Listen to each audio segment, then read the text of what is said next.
Hello and welcome to an overview of the initial phase of Legacy of the Void closed beta testing.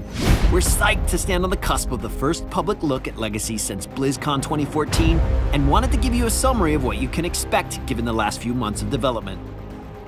Much has changed since our reveal last November, and though we will not be able to cover all of it in this video, you can check out the companion blog posted on the Starcraft II website for a complete rundown.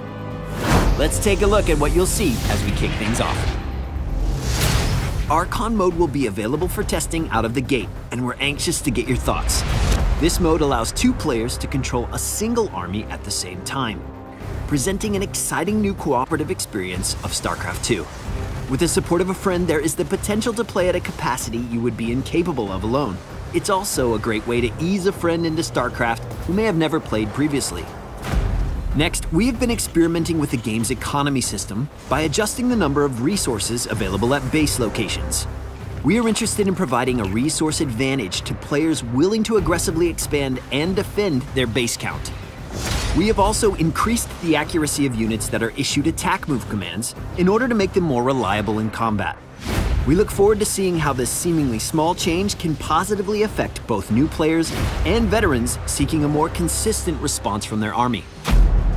Let's take a look at multiplayer unit changes for the Terran race. The Terran army is bringing on a new addition with the Cyclone. The Cyclone is a ranged unit with the capability of locking on to a target and dealing high damage over a long duration.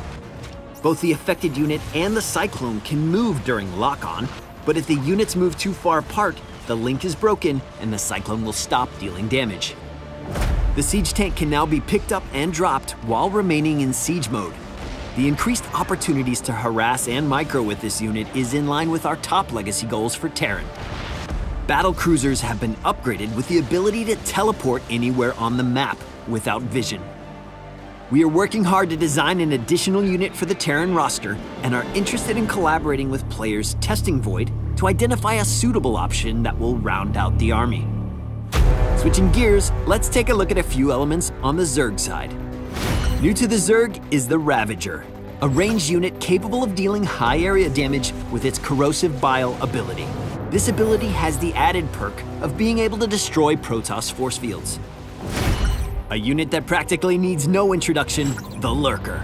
The Lurker is back in action as a solid splash damage option with massive range, able to outdistance most units and all base defense structures. We've made some notable changes to current Zerg units, starting with the Corruptor. We have given the Corruptor a new ability, Caustic Spray, which deals channel damage against structures that increases over time. Looking at the Viper, we wanted to add an ability that would counter mass air unit strategies. Introducing Parasitic Bomb. This ability places a damage over time effect on a targeted enemy air unit, dealing damage to it and any enemy units around it. If the targeted unit dies, the Parasitic Bomb will remain in play for its full duration, continuing to deal damage to any enemy air unit entering the targeted area. The Swarm Host will be filling a new role for Void, with significant changes that support harassment and mobility. Also, the Swarm Host's Locust can now be upgraded to fly in the late game. Lastly, let's turn our attention to the venerable Protoss. Making its first public debut, we give you the Adept. The Adept is a ranged unit that deals damage to ground units only, and is also capable of sending out a shade of itself to a target location.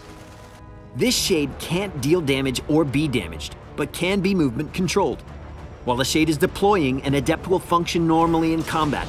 Then, after a set duration, the Adept will teleport to the location of its shade. Also new in Legacy is the Disruptor.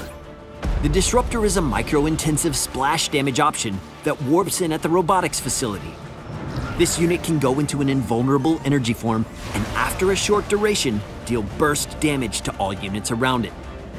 To kick off changes to current Protoss units, let's talk about the Warp Prism and the Immortal. The Warp Prism can now pick up units from a distance, while the Immortal has exchanged its Hardened Shield passive for an activated shield ability. The Oracle sports a new ability, Stasis Ward, that lays a trap triggered when enemy units walk nearby. An activated Stasis Ward will temporarily freeze a ground army in time, preventing them from moving, attacking, or using abilities while simultaneously preventing them from taking damage. And lastly, the Tempest will no longer deal plus massive damage against air units. However, it has also received a new ability, Disintegration. Disintegration allows the Tempest to dish out a high amount of damage against the target unit, but spread out over a very long period of time. The changes coming with Legacy of the Void are a lot to take in. We truly think we've built a version of Starcraft II that is more fast-paced and exciting than ever before.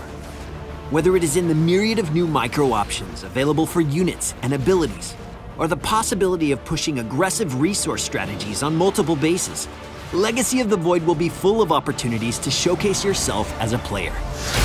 It won't be long now, as we will begin issuing closed beta invites starting on March 31st. Be sure to check out our companion blog for more info, and don't forget to sign up for the Legacy of the Void beta test to get involved.